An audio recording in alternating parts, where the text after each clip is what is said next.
तुम शिपमेंट के बारे में पूछ रहे थे। कोई मसला नहीं, हम प्लान के हिसाब से चल रहे हैं। तारीख गैर यकीनी है। गैर यकीनी क्या मतलब?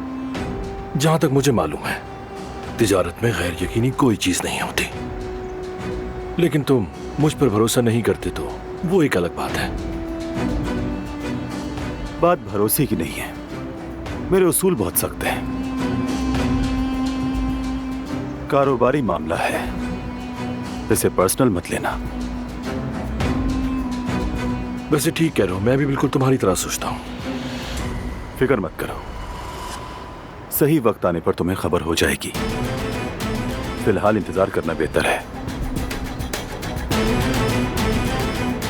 चलो देखते हैं।